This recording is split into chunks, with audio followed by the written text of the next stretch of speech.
Radio J. Le 10-11, Lise Gutmann. Radio J. Le cinéma parlant, Lynn Toubiana. Lise Gutmann. Radio J. Lynn Toubiana, bonjour, merci d'être avec nous avec une actualité cinématographique vraiment Très riche. Très riche. En ce mercredi, on commence par l'incontournable Steven Spielberg, bien sûr. Bien sûr, c'est vraiment son film, c'est l'événement de la semaine. Oui, Disclosure. Disclosure Day, c'est en français le jour de la révélation. Oui.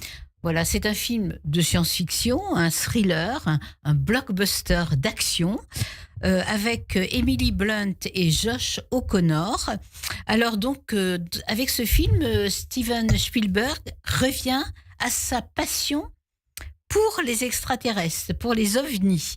Et ce film est un grand film spectaculaire de divertissement, fondamentalement humaniste et futuriste.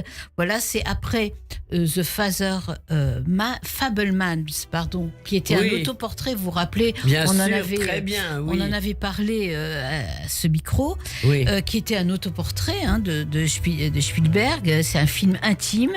Et là, vraiment, c'est un film de grand divertissement. Est-ce qu'il y a un petit goût d'E.T. dans le film, je demande comme ça? Oui, il y a un petit goût d'E.T. parce que il y a d'abord pour le goût pour les extraterrestres et aussi un goût pour l'enfance. Oui. C'est un film qui dénonce l'hégémonie gouvernementale et tous les personnages de ce film ont un objectif: lever aux yeux du monde le secret d'État le mieux gardé des États-Unis, à savoir l'existence des extraterrestres. Alors il y a de multiples aventures, pleines de mystères, de rebondissements, il y a plein de suspense et évidemment d'effets spéciaux.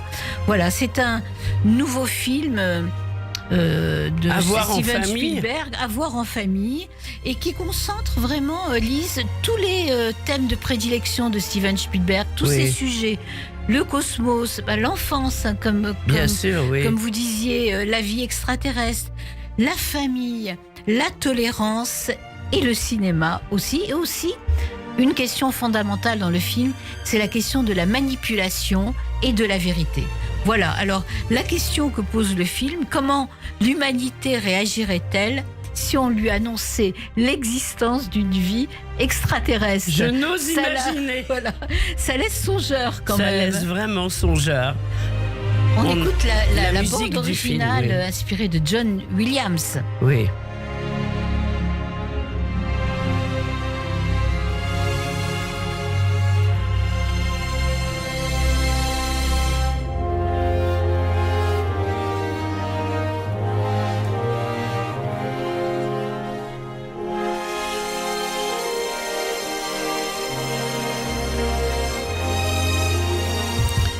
Voilà une musique de John Williams qui apparemment n'avait plus envie de faire de musique, mais qui pour Steven Spielberg est sorti de sa retraite avec bonheur pour nous.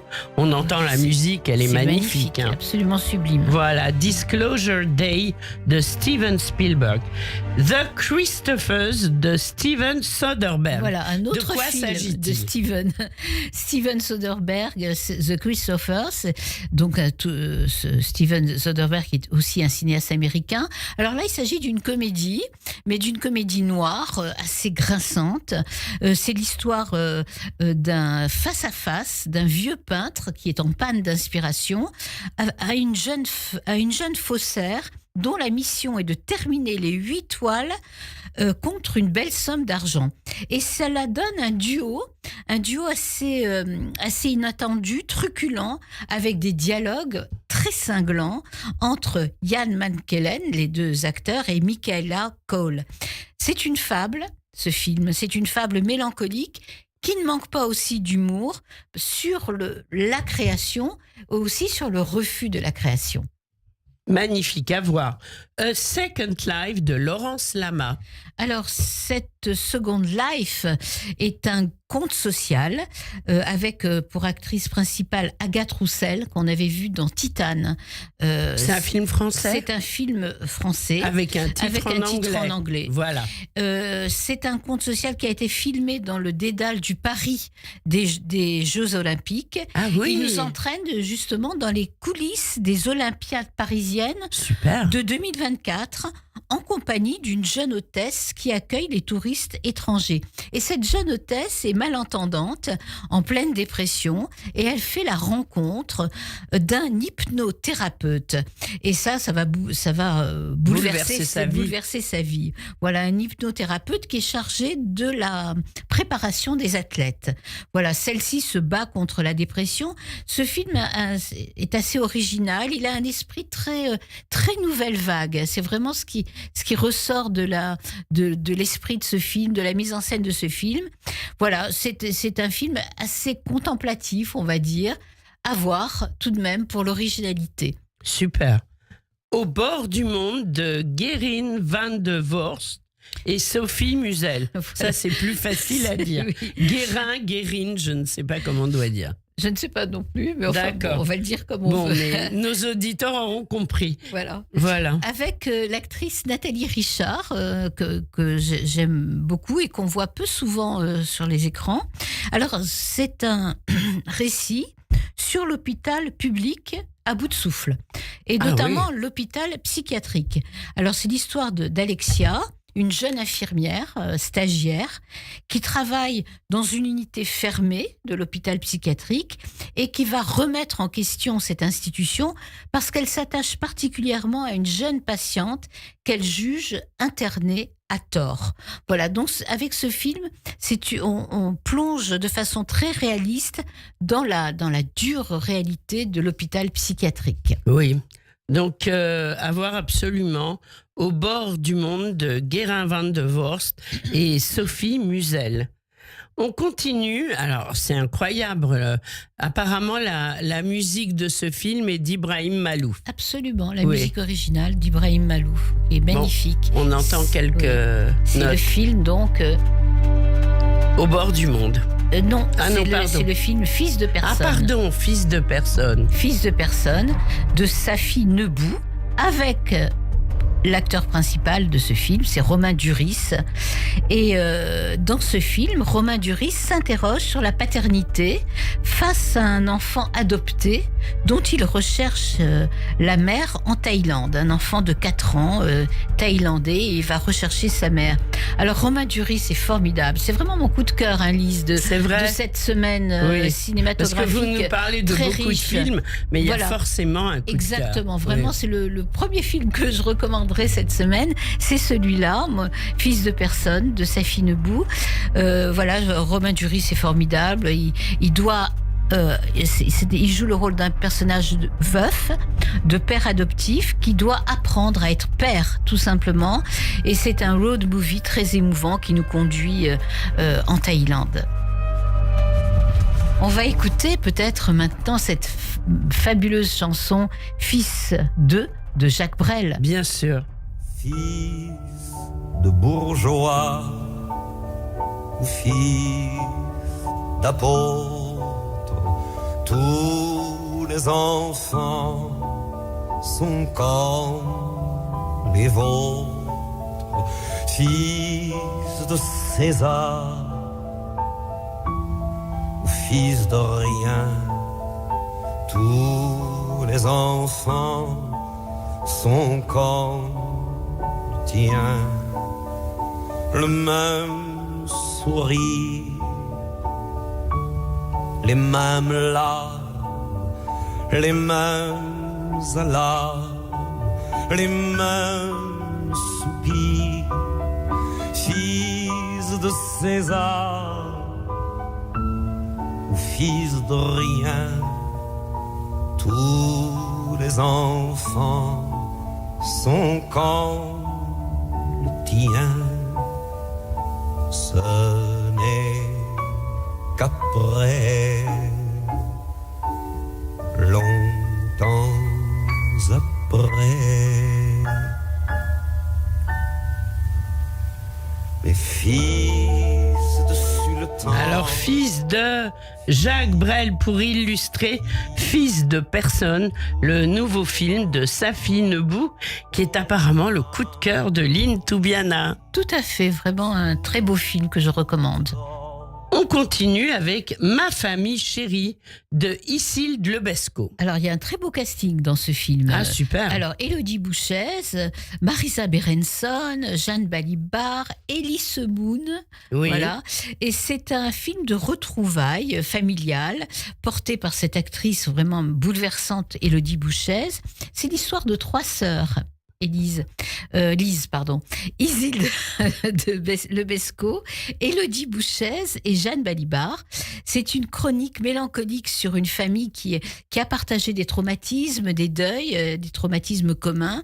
Il y a beaucoup d'amour, de non-dits, de ressentiments, de douleurs explosives et aussi cachées, beaucoup de tendresse, d'émotion.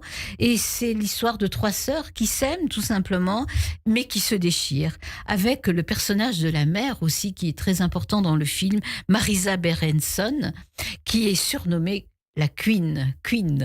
Voilà. Ah oui. Donc un film... La Queen, la reine. La reine. Voilà, la Queen. Voilà, Ok. avec toute la force imposante que ça... Bah, bien sûr que ça peut avoir. Que ça connote, voilà. Alors, Ma famille chérie de Isilde Lebesco. Il y a beaucoup de films français, en fait. Oui, il y a pas mal de films français. Bon, on a commencé par le gros Spielberg, blockbuster oui. américain. Oui. Mais sinon, là, oui, oui. il y a beaucoup de films français. D'ailleurs, on va continuer avec un Bien documentaire cette fois. De Jérémy Régnier, D'un monde à l'autre. Oui. Alors, c'est après la mort de son meilleur ami Gaspard Ulliel, vous vous rappelez de Gaspard Ulliel, Bien ce sûr. magnifique acteur, eh bien Jérémy Régnier part en expédition sur la banquise arctique avec l'aventurier Loury Lague, qui est un explorateur de l'extrême. Et c'est un documentaire intime, très personnel, sur le deuil et sur l'amitié. Bon, les thèmes cette semaine ne sont pas toujours très joyeux, hein, Non, je c'est reconnais. vrai, hein. Voilà. Oui. C'est un film intimiste. C'est un phénomène sociétal aussi. Le C'est cinéma reflète ce qui se passe dans le réel. Hein, C'est souvent. tout à fait ça.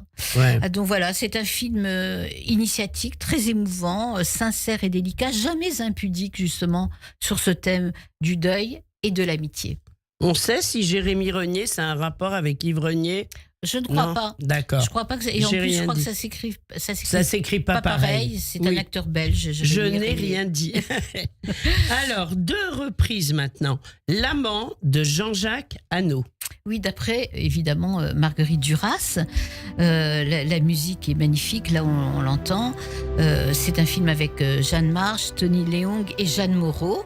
Voilà, vous vous rappelez, c'est une histoire d'amour vécue en Indochine. Alors là aussi, je ne sais pas si ce film aurait la même réception aujourd'hui d'une jeune fille de 15 ans avec un Chinois de 36 ans.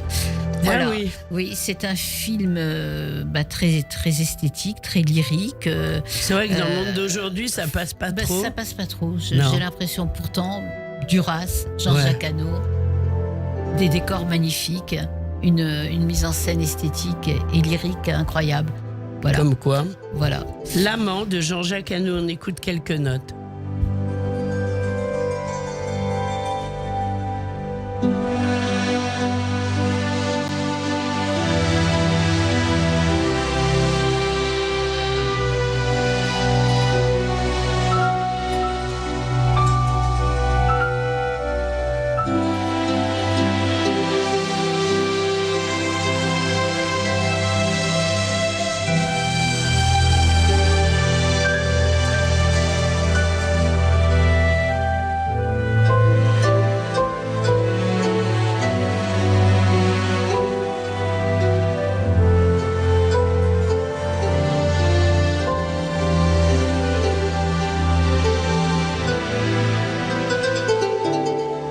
L'amant de Jean-Jacques Hano.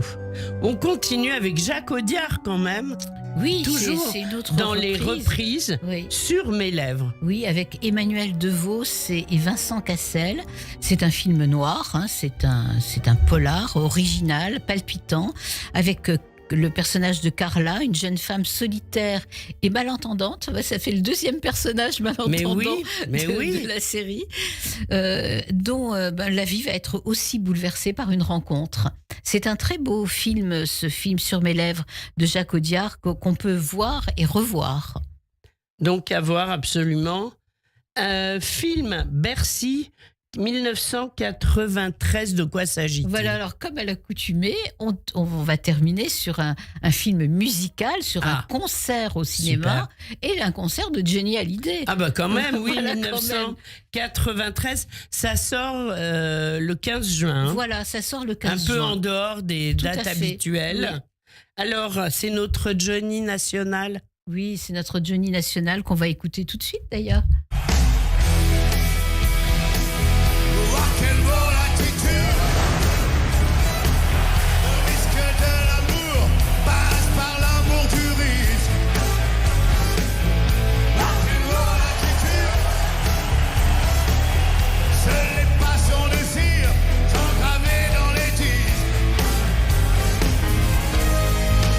Change pas un homme, ça vieillir.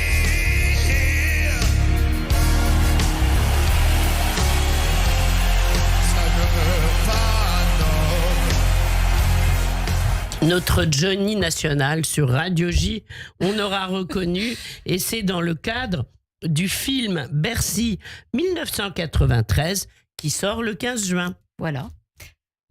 Alors, on va maintenant parler, Lynn Toubiana, d'un festival qui va commencer très vite. Vous partez demain pour Cabourg. Oui, je pars demain pour Cabourg, mais ce festival commence aujourd'hui même. Il commence aujourd'hui. Beaucoup d'avant-premières. C'est le festival du film romantique.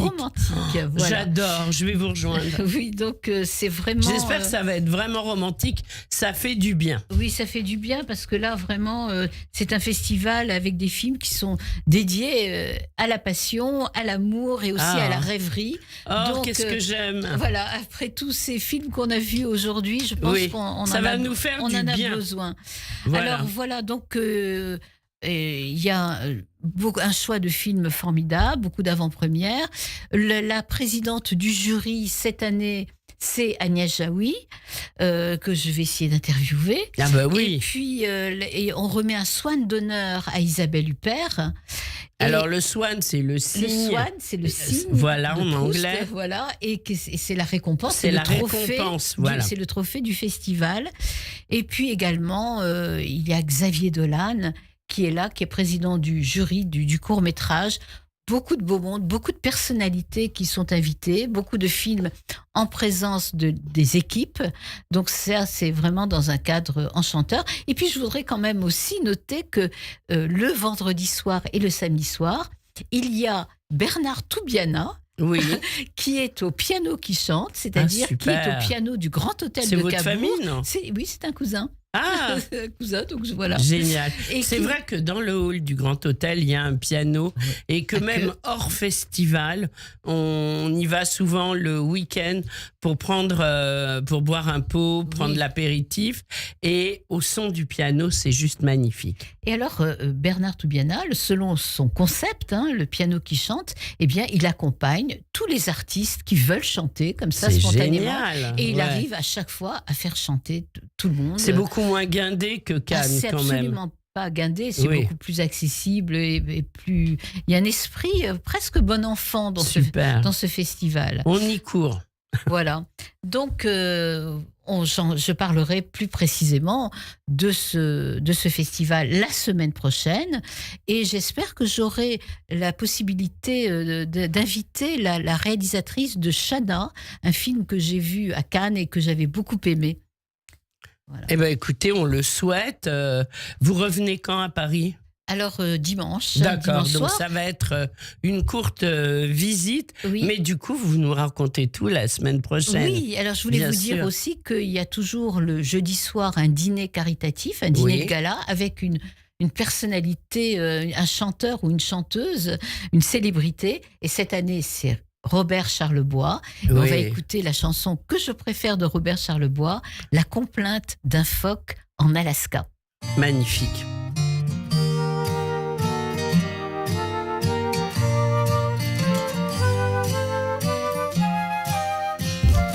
En fait, c'est pas Robert Charlebois qu'on va entendre, c'est Beau Dommage. Oui, voilà. mais je crois que Robert Charlebois l'a aussi chanté. l'a aussi chanté. Oui.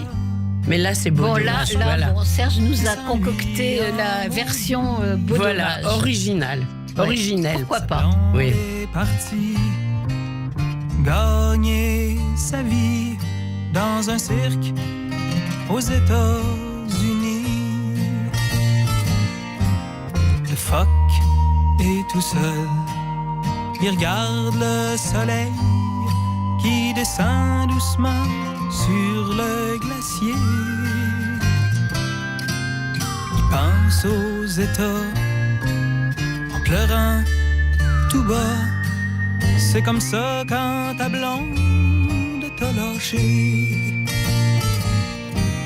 Ça vaut pas la peine de laisser ceux qu'on aime pour aller faire tourner les ballons sur son nez. Ça fait rire les enfants, ça dure jamais longtemps, ça fait plus rire personne quand les enfants sont grands.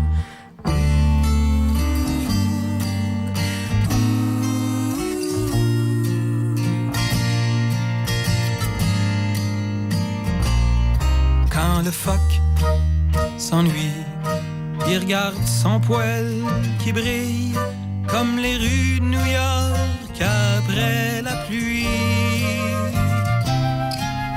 Il rêve à Chicago, à Marilyn Monroe. Il voudrait voir sa blonde faire un show.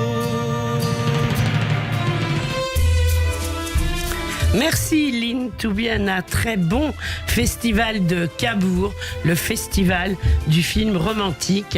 Et Lynn nous racontera tout ça dès mercredi prochain. Merci, au revoir. Au revoir.